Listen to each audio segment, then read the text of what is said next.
It was 6:30 in the morning at Los Angeles International Airport, and everything seemed routine. The sun had just begun to rise over the city skyline, casting a golden hue across the vast terminals. Passengers rushed to their gates, rolling, bags behind them, stopping only for coffee or last-minute boarding announcements. Gate 34 was bustling with movement as travelers lined up for Flight 293 to New York. Most of them were business people, some were families, and a few were solo tourists. At the far end of the terminal, Officer Jenna Morales started her shift with her K9 partner. Rex. Rex was a Belgian Malinois with sharp eyes and sharper instincts. Trained for narcotics and explosives detection, he had been with Jenna for over 3 years. Together, they had scanned hundreds of passengers, bags, and cargo containers. Rex had never given a false alert. His calm, calculated demeanor was respected among the security team. He was known not just for his discipline, but also for a kind of sixth sense that had helped catch a few clever smugglers before. That morning, Jenna and Rex began their patrol by checking baggage carts and moving through security areas near Gate 30. As always, Rex sniffed each bag with precision, tail steady, body low. He didn't bark unless something truly set him off. And nothing had, until they moved closer to Gate 34. Jenna was just about to radio, in that all zones were clear when Rex froze. She felt the tension in his leash as he suddenly stopped walking and turned his head sharply to the right. His ears perked up, nostrils flared, and his eyes locked onto something in the distance. No, someone. A man in a pilot's uniform was walking briskly toward the gate, wheeling a black carry-on behind him. His stride was confident, and everything about him screamed, routine crew check-in. But Rex saw something else. Rex? Jenna whispered, watching him carefully. He didn't move. His muscles were rigid, his nose twitching violently. Then came the bark. It wasn't a playful bark, or even a warning bark. It was a deep, commanding bark that echoed through the terminal. People turned. Conversations stopped mid-sentence. Security personnel looked up from their screens. Jenna's heart rate spiked as Rex lunged forward, pulling her toward the pilot, then stopping abruptly, blocking the man's path entirely. The pilot, startled, took a step back. "Is something wrong?" he asked politely, his voice calm but clearly confused. "Sir, please stop right there," Jenna said, tightening her grip on Rex's harness. Rex growled softly, nose pointed directly at the pilot's carry-on. His training took over. He slowly sat down, eyes still locked on the bag. That was the alert position, the signal that he had detected something suspicious. Something dangerous. Passengers in line gasped. A child clutched his mother's hand. One woman took a few steps back, clearly frightened. The TSA officers nearby noticed the commotion and began to approach. Jenna quickly raised her radio. Code yellow at Gate 34. K9 alert on an individual's carry-on. Requesting immediate backup. The pilot, a man in his late 40s with silver-streaked hair and perfectly pressed epaulets, looked around nervously. This is probably a mistake. I've flown over 1,000 hours this year. There's nothing dangerous in that bag, I assure you." Jenna didn't respond. She had learned long ago to trust Rex over explanations. Procedures kicked in. The surrounding area was quickly cordoned off. TSA officers moved passengers away from the gate and directed them toward nearby seating areas. The flight was quietly delayed without panic, but the tension in the air was unmistakable. "Sir, I need you to step aside," said Officer Harris from the TSA, who had just arrived on scene. "We're going to inspect the bag." The pilot nodded, his hands raised. "Go ahead. I have nothing to hide." The carry-on was carefully placed on a table set up for inspection. Gloves were put on. Tools were laid out. A bomb squad had been notified just in case. Jenna stood a short distance back with Rex, watching. Rex remained seated but tense, ready. As the TSA officers opened the bag, everything looked normal at first. Folded shirts, a logbook, shaving kit, snacks, and a pair of flight gloves. But as Officer Harris began feeling the bottom of the bag, something felt off.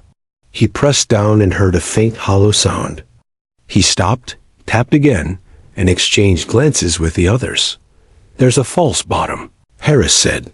Carefully, he peeled back the lining to reveal a hidden compartment sealed tightly, metallic, and heavy. He looked at Jenna. "That's what he smelled," she said quietly. The terminal was no longer just tense. It was on alert. The sealed compartment was removed and placed in a blast-resistant container while the bomb squad arrived. Initial scanners couldn't determine what was inside. The pilot looked stunned, shaking his head. "I don't understand. I've never seen that before." "No one's accusing you yet, Captain," Jenna replied. "But that device didn't walk itself onto your flight." As the bomb squad moved in with protective gear, media outside the airport began catching wind of the situation. Rumors spread fast. A bomb at LAX, a pilot detained, a police dog goes wild. The airport public relations team prepared a statement. As calmly as possible, but the terminal was already abuzz. Jenna looked down at Rex, who was now laying calmly beside her, tail thumping just once. "Good boy," she whispered. "You might have just stopped something big." The truth behind that mysterious object was still to be uncovered. But one thing was already clear. This wasn't just a routine patrol anymore. Something dangerous had slipped through security. And if not for one dog's nose, it might have boarded a plane carrying 147 people. The chain reaction had begun, and it was far from over. As the sealed compartment was rushed into the airport's explosive screening unit, the buzz around Gate 34 became harder to control. Passengers who had been quietly ushered away were now murmuring loudly, recording video on their phones, and speculating wildly about what the police dog had found. Security teams worked quickly to divert attention and isolate the area. But the incident was already spreading across social media like wildfire. Captain Douglas Haynes, the pilot at the center of it all, stood calmly between two TSA agents. His uniform was crisp, his shoes polished, his badge clearly visible. He had flown for over 2 decades, with not a single mark on his record. Everyone at the airline knew him as dependable, professional, even a little predictable. But now he found himself detained, and his bag was being treated like a possible bomb. "I've gone through security like everyone else," he said firmly. "That bag was cleared at check-in. I packed it myself this morning. I don't understand. What's happening?" "We're not accusing you of anything yet," replied Officer Jenna Morales, her voice steady but firm. "But we can't ignore a direct alert from a trained detection dog. That hidden compartment wasn't declared, and you're the only one in possession of the bag." "I didn't even know it had a hidden compartment," he insisted, rubbing his temple in frustration. "I've used that carry-on for years." The bomb squad technicians, now suited in heavy protective gear, scanned the sealed metal container. It wasn't wired like a traditional explosive, but it wasn't ordinary electronics either. It had antennas, encrypted circuitry, and a strange pulse that activated intermittently. As they cracked it open using specialized tools, a small, dense, black box emerged roughly the size of a paperback novel, but layered in unfamiliar tech. "No C4 or TNT," one technician said through his radio, "but definitely not harmless. Could be signal jamming equipment or remote activation hardware." That analysis made the situation more complex. If it wasn't a bomb, then what was it? A spying tool? Sabotage equipment? Homeland Security was alerted immediately. Within 30 Minutes, federal agents were en route to Lex. Meanwhile, Jenna escorted Captain Haynes to a secure interview room. His airline's legal team had already contacted airport authorities to assist him, but he cooperated fully without demanding representation, eager to clear his name. "I have no criminal history," Haynes repeated, taking a sip of water. "I don't drink. I don't even use Facebook. I checked into the airport hotel last night, woke up, packed my bag, and came here. Do you remember anyone having access to your belongings? Housekeeping? A delivery? A knock at your door?" Jenna asked carefully. "No, nothing out of the ordinary." Although ... double quotes, he paused. There was a man in the hotel elevator who stood very close. We were alone. He didn't say anything. Just brushed past me. Jenna leaned forward. "What did he look like?" Haynes tried to recall. Mid-40s, olive skin, baseball cap, sunglasses indoors. Something felt off, but I didn't think much of it at the time. That detail triggered a chain reaction. Investigators immediately pulled security footage from the airport hotel. Within hours, they found the man Haynes described. He had no luggage, didn't speak to anyone at the front desk, and never checked in.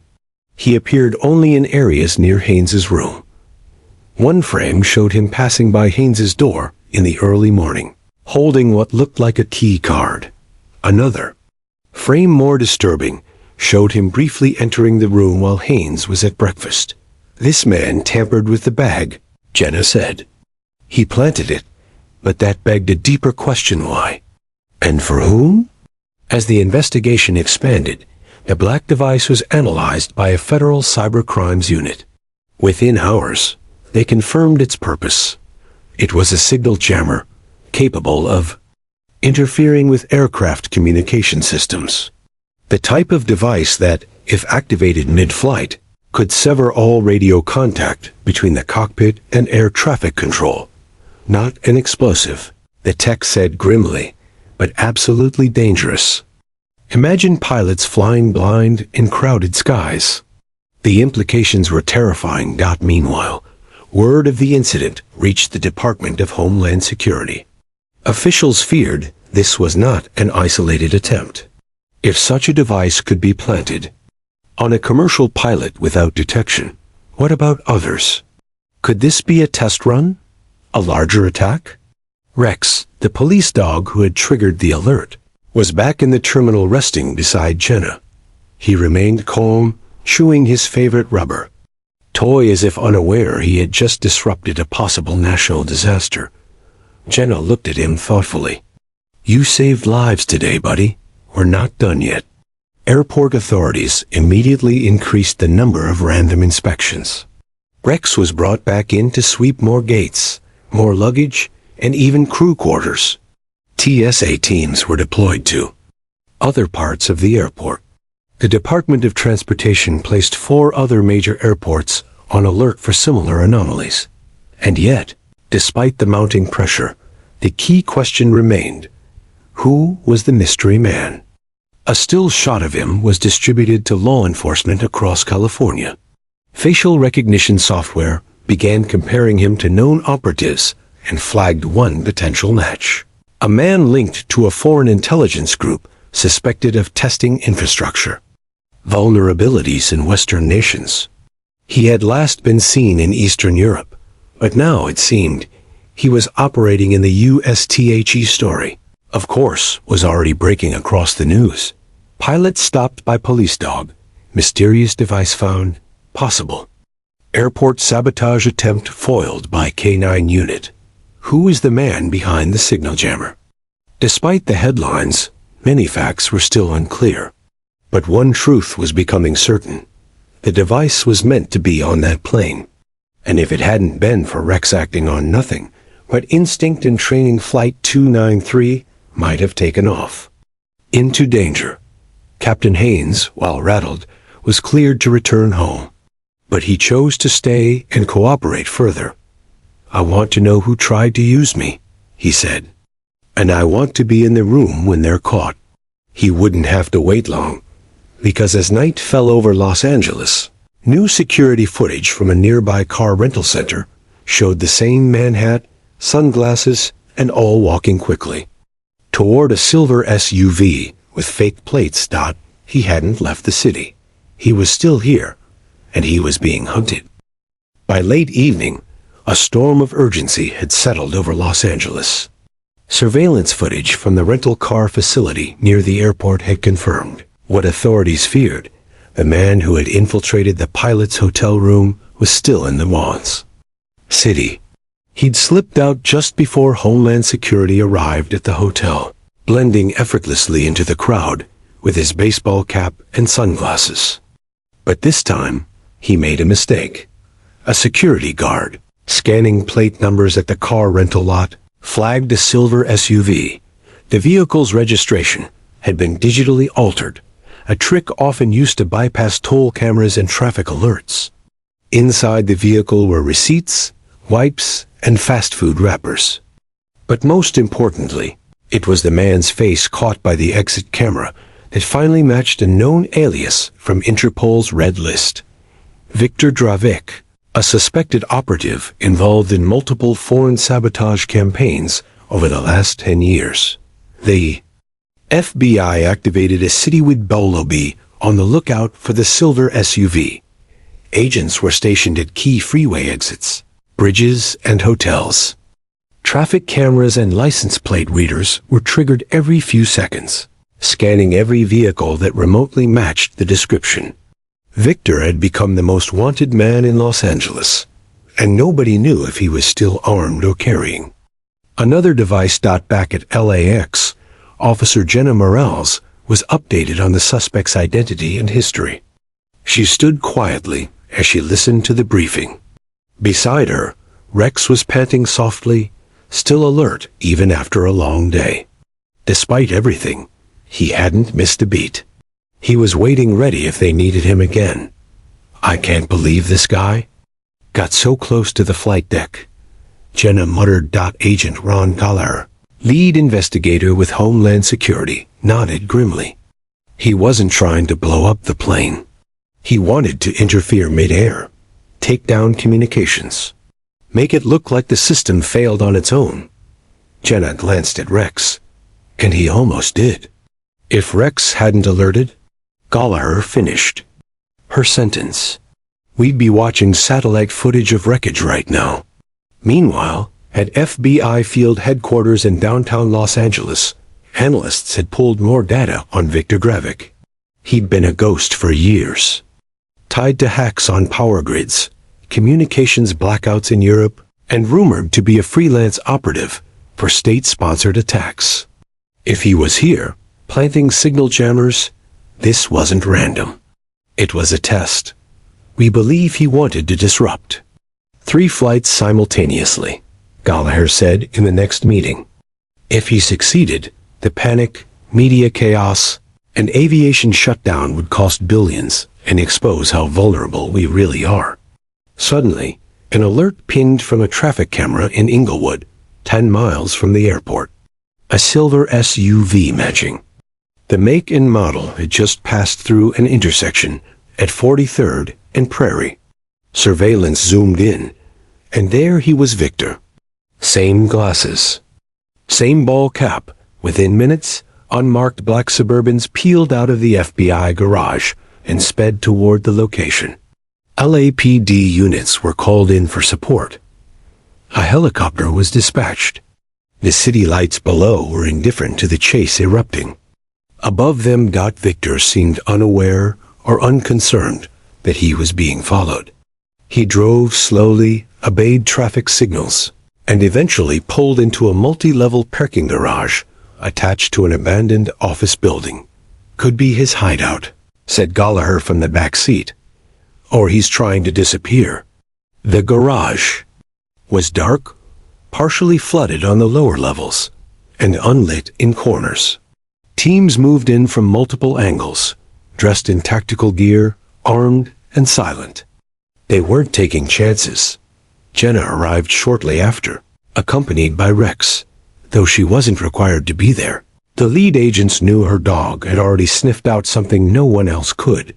And if Victor was hiding another device, maybe, in the SUV or nearby Rex, was their best chance of finding it. They entered cautiously. Floor by floor, officers cleared the structure. Rex sniffed every stairwell, his nose low, body tense. On the third floor, he froze. Jenna felt the leash go taut. He's got something. The team halted. Rex moved forward, toward a parked car, tail stiff. He barked once loudly. Weapons were raised. We've got movement. An agent called. From behind a concrete pillar, Victor emerged, hands up, a smirk on his face. Took you long enough, he said calmly. He was immediately tackled to the ground, cuffed, and searched. No weapons on him, but his backpack held another black device, nearly identical to the one found in the pilot's carry-on. It was already activated. He was ready to deploy it, said one agent.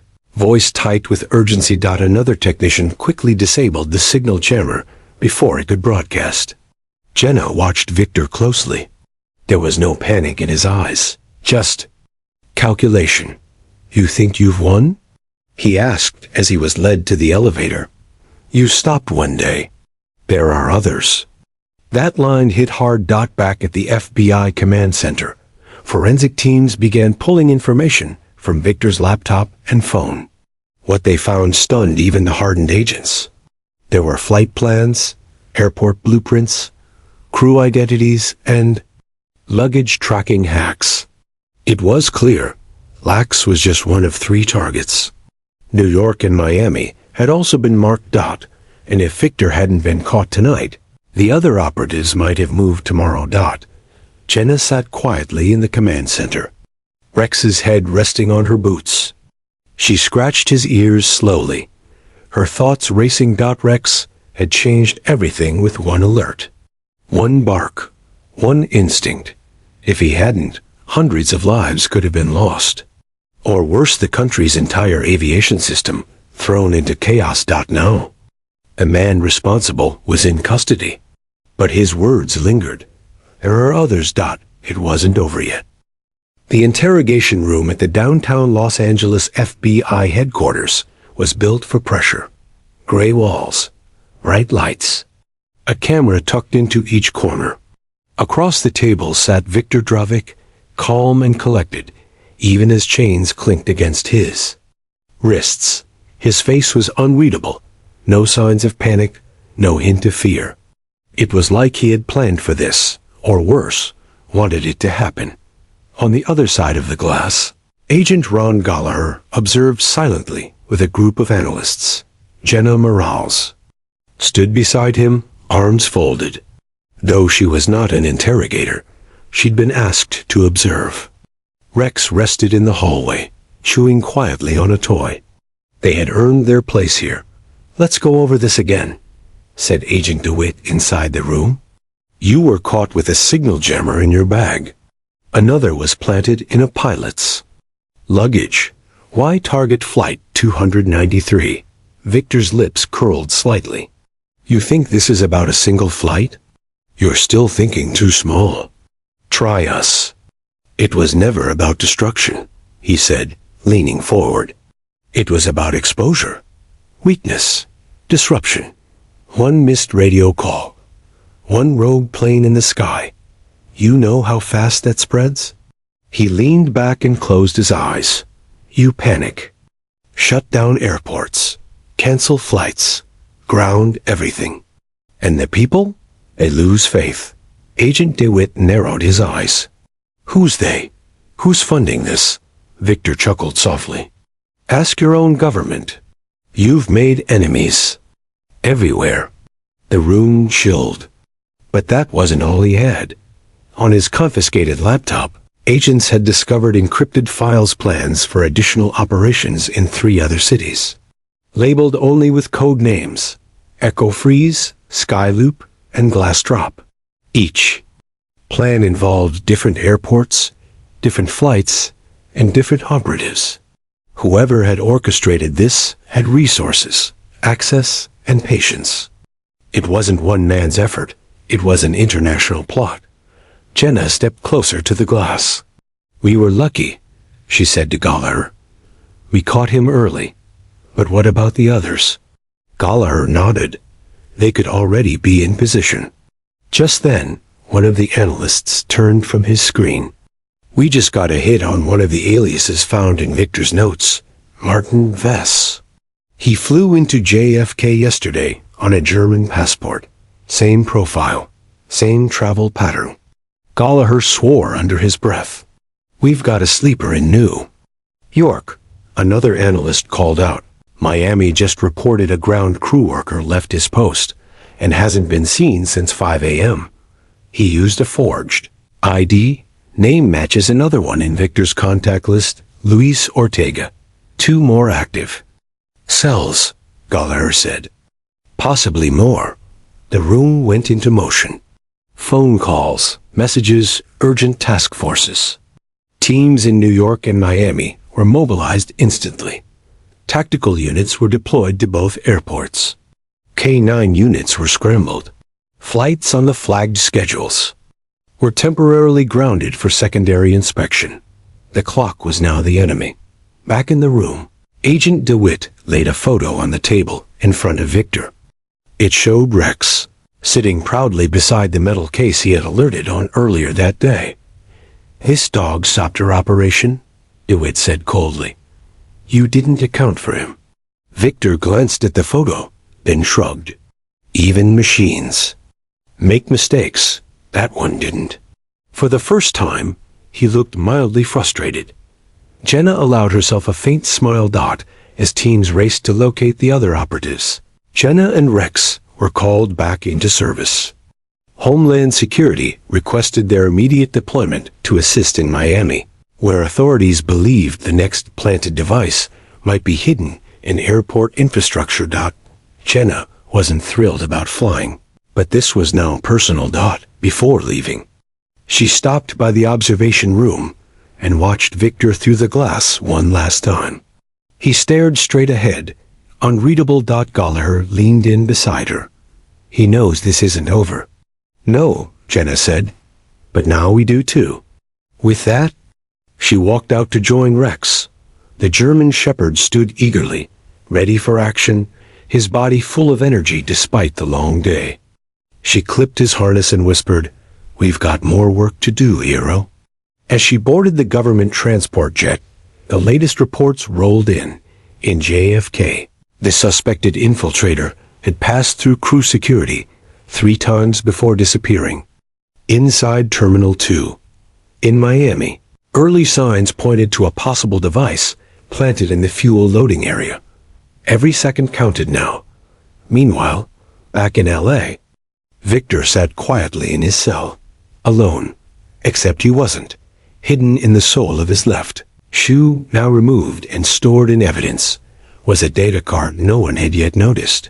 It contained the final phase of the plan.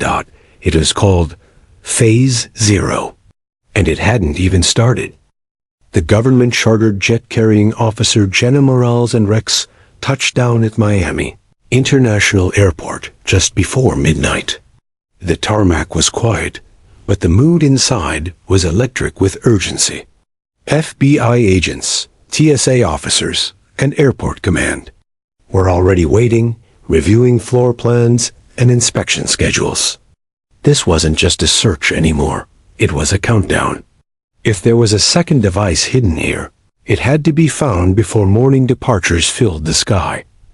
Jenna stepped off the plane with a clear mission: sweep all critical ground level systems with Rex, including baggage processing, fuel areas, and mechanical loading bays.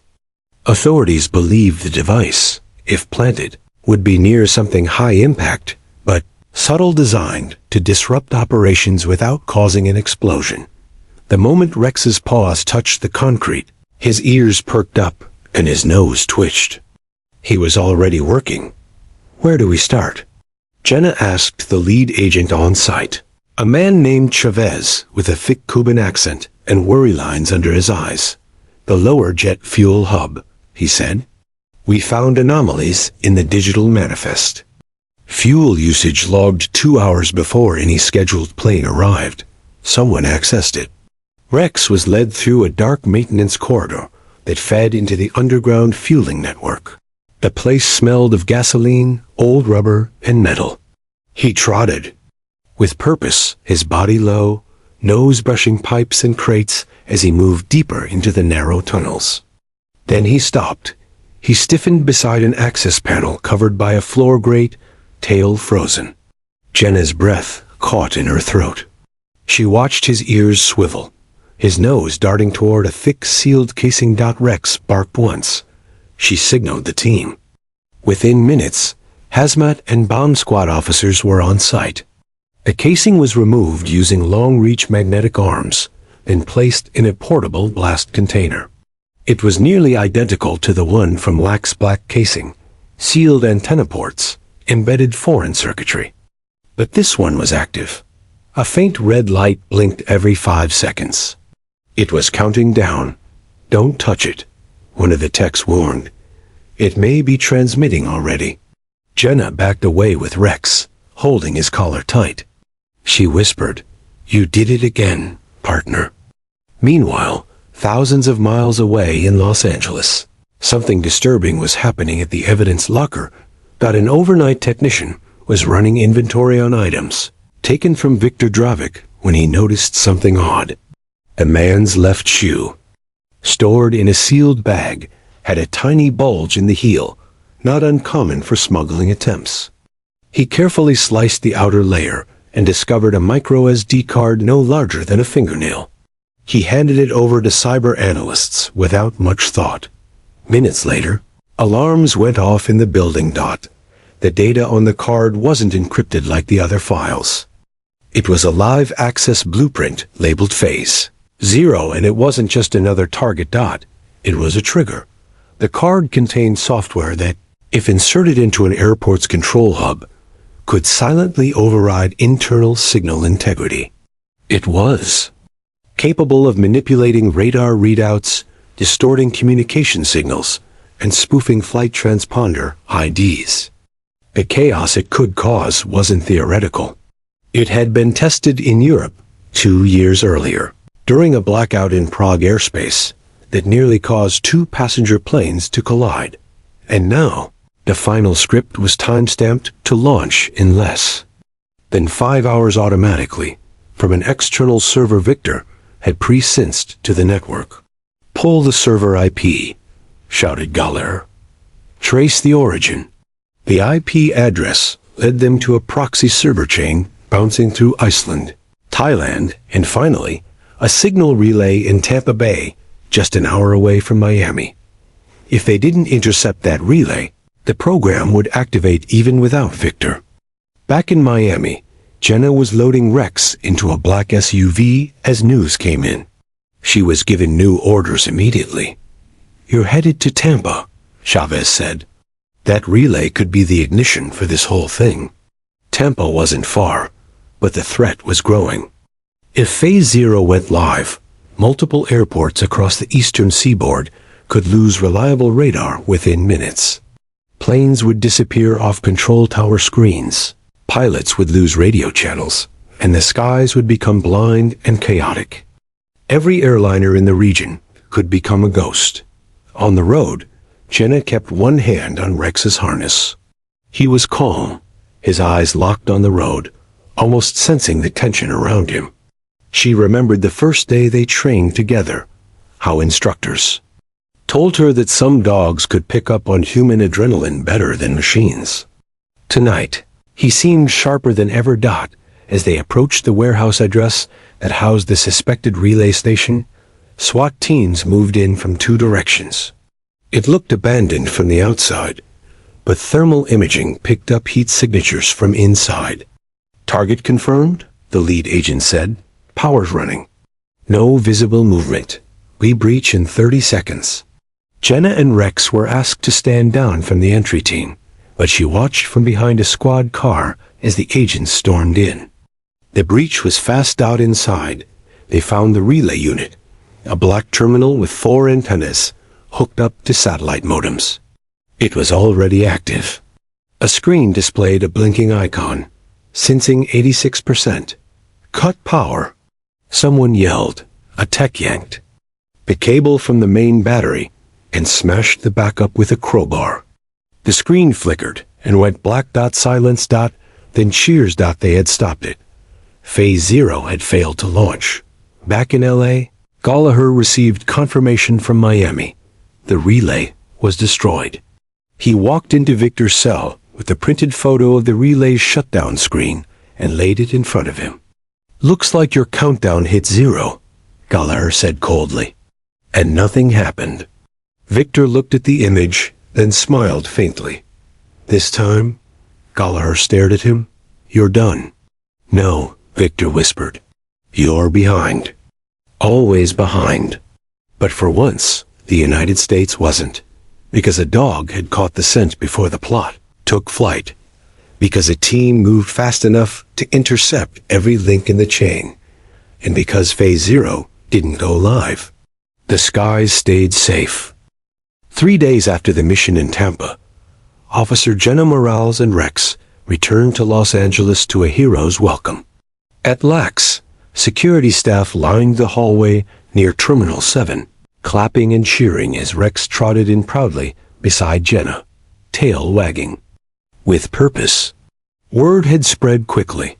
The K-9 who stopped a signal jammer had now helped uncover and stop a national threat. Passengers whispered, some even asking to take pictures. But Jenna kept Rex close focused. Their job wasn't over. Behind the celebration, intelligence officers were scrambling. Interrogations, tech sweeps, and foreign intelligence briefings had continued nonstop since Viktor Dravik's arrest. Though Phase 0 had been stopped, investigators had uncovered something alarming, buried deep within the confiscated files, a set of encrypted conversations, recently deleted, but partially recovered from the laptop's cache. The messages were, between Victor and someone inside the United States. The timestamp showed communication happening after Victor had arrived at LAX, and more shockingly, it originated from within airport security clearance zones. It meant what no one wanted to believe. Someone with badge-level access had assisted him. An inside agent. A mole. When Jenna arrived at the FBI's Secure Task Force unit that afternoon, she was met by Agent Ron Gallagher, who had barely slept in days. He didn't waste time. We've got a leak, he said, handing her a tablet with the messages. He used coded language, but the patterns match one of our own. She scrolled through the transcript. V. Dog nearly caught it too early. Distraction will be in place. Use Corridor Bravo when ready. V. Clean? M. Camera looped for 90 seconds. Go. Jenna's heart sank. That Corridor Bravo was the one that led directly to the pilot's hotel shuttle bay. The message was sent minutes before Victor slipped the device into Captain Haynes's luggage. Any idea who M is? She asked. Gallagher nodded, though reluctantly. We cross-referenced badge activity in that zone during the exact 90-second window. One match. TSA Supervisor Mark Leland. Jenna blinked. She knew the name. Leland had been working at LAX for 7 years, respected, detail-oriented, always on time. He had even spoken to her a few times while she was training. Rex. He didn't stand out, which now made sense. They pulled security footage from the morning Victor arrived. Sure enough, Leland had passed through the restricted access zone near the hotel shuttle without scanning his badge at the primary checkpoint. He had used a secondary override code 1, typically reserved for maintenance emergencies. It bypassed logs unless manually reviewed. It was slick, subtle, and almost invisible. Do we bring him in? Jenna asked. Gallagher shook his head. Not yet. If we scare him, he might disappear or worse, trigger something else. We tail him first. For the next 36 hours, agents shadowed Mark Leland's every step. He showed up to work as usual, smiled at coworkers, checked ID badges, and even patted Rex once while passing through a checkpoint. But when he left work on Tuesday evening, something changed. Instead of heading home, he drove south toward remote area in Long Beach, where industrial shipping containers were stored for overseas export. Surveillance teams followed from a distance, watching as he parked beside a red container and unlocked it using a key no one knew he had. Inside the container were satellite parts, jamming antennas, encrypted routers, and passports, 6 of them, all under different names, all embedded with fake biometric chips. The final proof: agents moved in, silent and fast. He was arrested without a struggle. Who else is involved?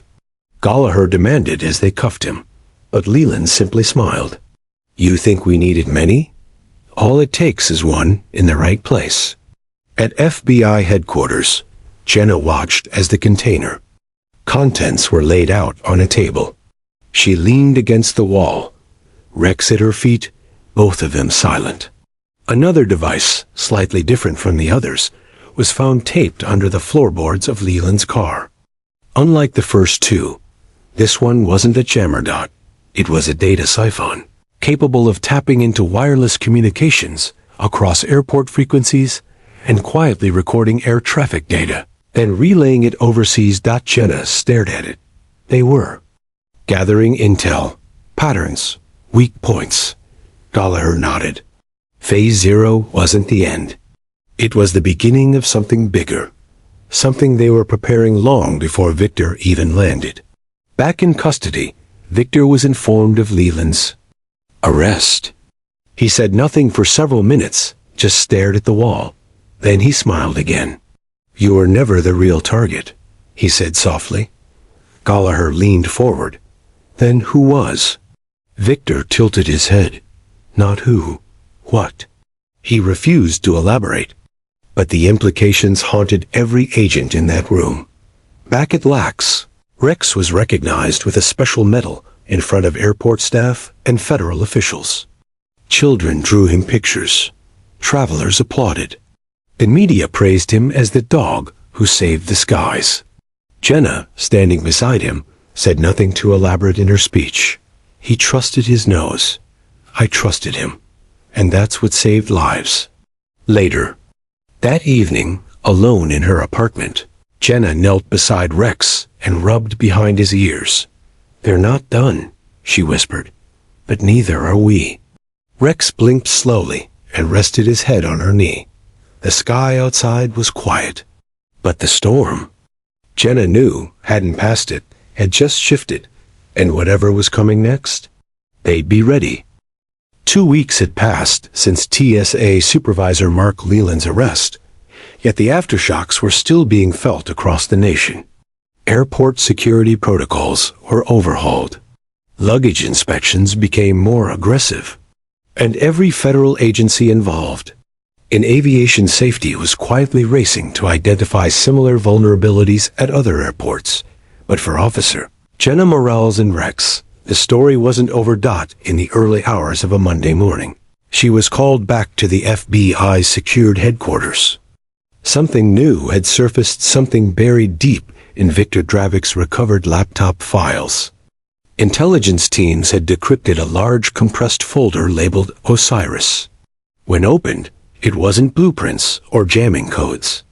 It was personnel data pages and pages of names, photographs, badge numbers, and biometric scans of American airport employees. Over 700 profiles, categorized by region, clearance level, and behavioral risk. One folder was labeled Green Light Tier. Gallagher, visibly pale, called Jenna into the briefing room. These aren't just targets, he said. They're assets, recruits. Jenna stared at the screen. How many are active? Too early to say, but the fact that Leland was one of them, and that he'd been operating undetected for over a year? Gallagher shook his head. We're probably already compromised in ways we don't even know. Some of the names on the list had already resigned or transferred. A few had even died in recent accidents. but 112 of them were still actively working in airports across the U.S. This isn't just sabotage, Gallagher added. This is long-term infiltration, intelligence farming, and it's bigger than just aviation. He tapped a second tab open on the screen. Surveillance footage, grainy but clear, showed Victor shaking hands with a man at a train terminal 2 years ago in Munich. Man had been identified as Pavel Konov, a former Russian cyber warfare expert turned international mercenary. He had since disappeared, but intelligence linked him to attacks on financial infrastructure and power grids in Germany and Poland. And now, based on timestamps, travel logs, and coded emails, it appeared Pavel had been in New York just 3 days before the Flight 293 incident. I think Victor was a decoy, Gallagher said. The public takedown was just to keep us distracted while Pavel launched the real plan. Jenna's gut tightened. What kind of plan? Gallagher didn't answer. Not yet.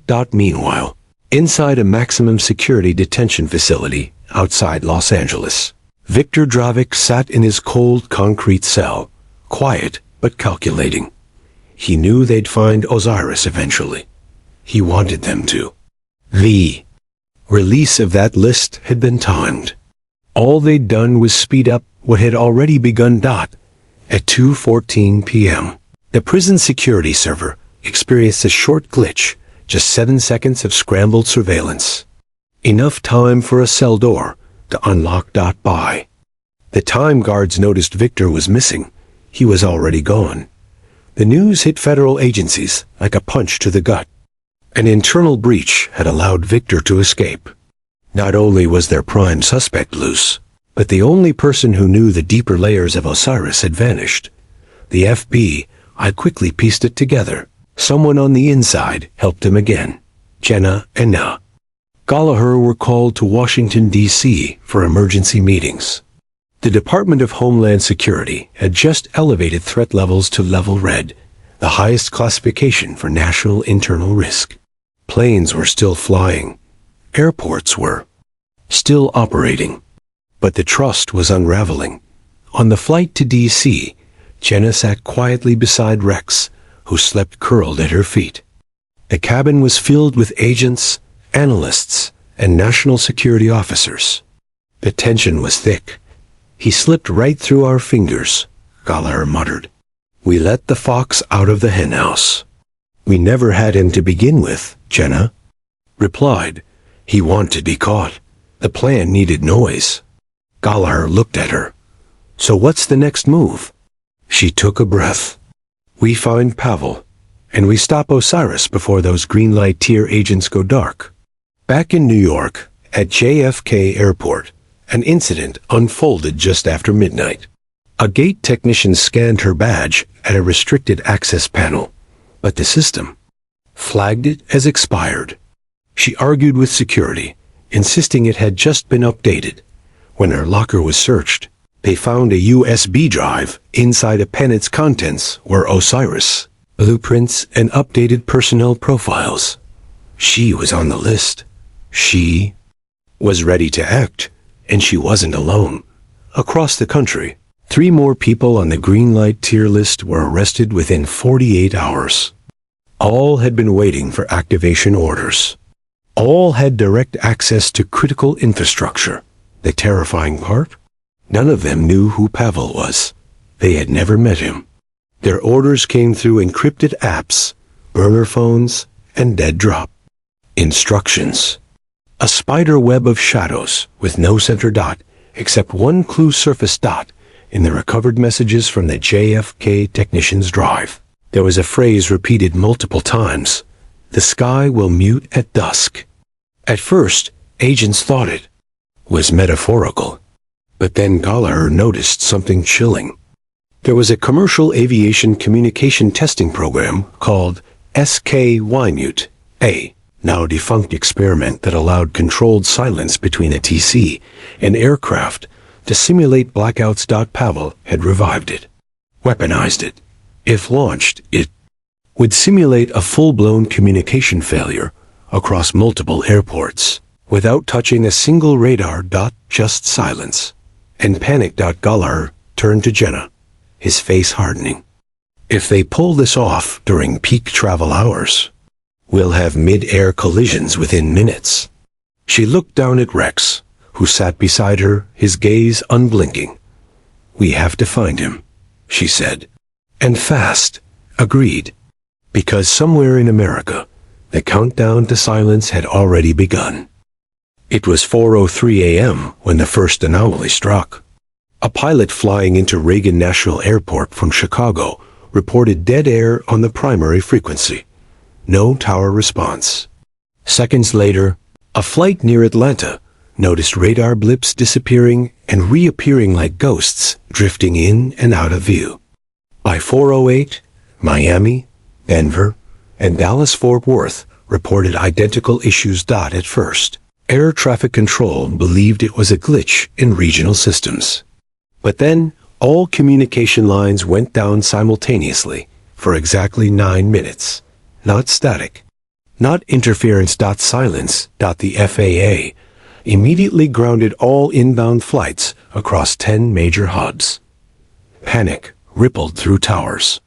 Pilots in the air were instructed to hold patterns. On the ground, federal agents stared in disbelief as terminal screens showed massive delays, blinking red.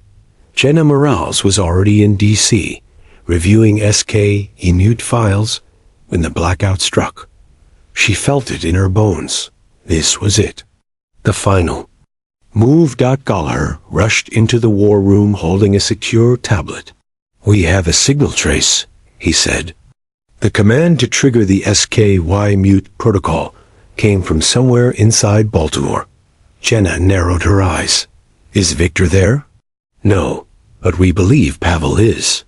Baltimore was just 45 minutes away by chopper. Jenna didn't wait. She and Rex boarded with Gallagher and a tactical team. The skies were still open for military aircraft, and time was critical. As the sun broke over the horizon, their target became clear. An abandoned telecom station tucked near the harbor, once used as a regional data hub, now privately owned but rarely monitored. A perfect ghost site for Pavel to hide in. The building was dark and silent as the team surrounded it.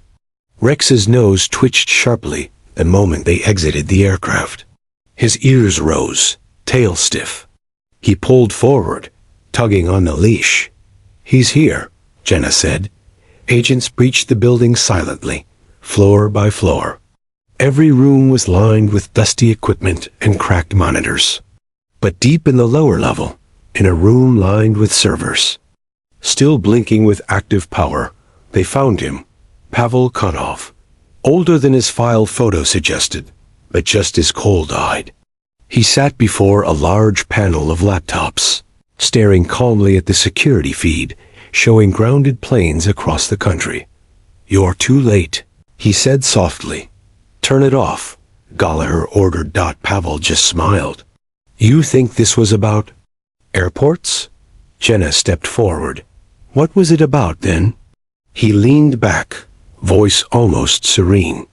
Trust, you've lost it. 1 minute of silence in the sky, and your nation shuts down. No bombs, no blood, just fear. As he spoke, Rex TENSED. He growled. Low. Warning. Jenna felt it too.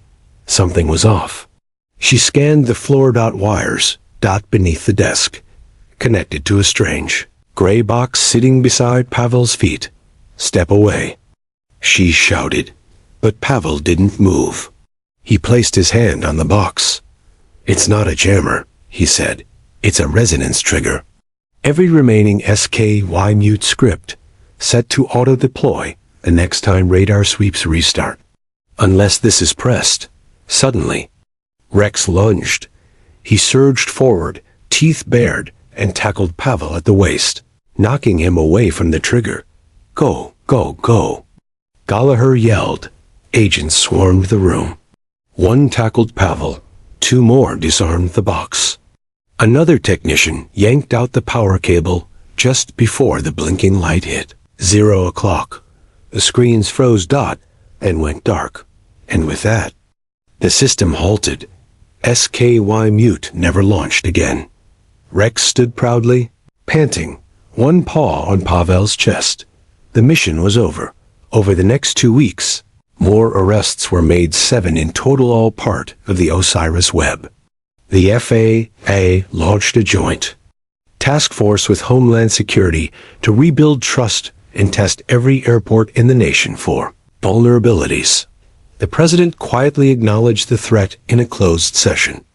No media frenzy, no national broadcast, just quiet recognition that the entire country had been one breath away from chaos and had been saved not by new technology, but by instincts, teamwork, and a dog named Rex. In Los Angeles, Jenna received a call. Rex was being honored at the Capitol.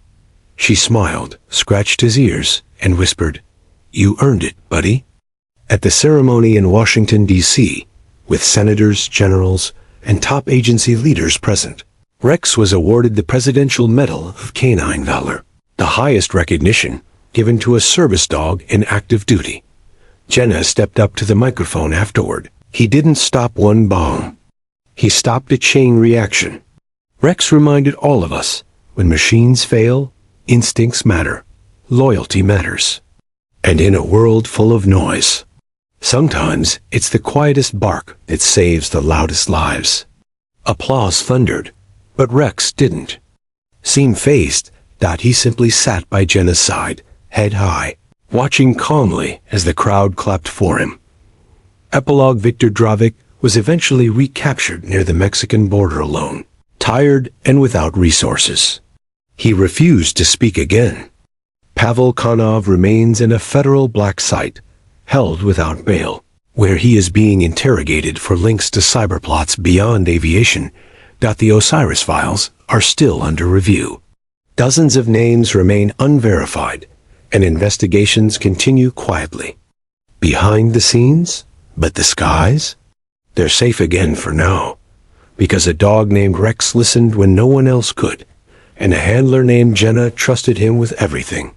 Together, they reminded the world that courage comes in many forms.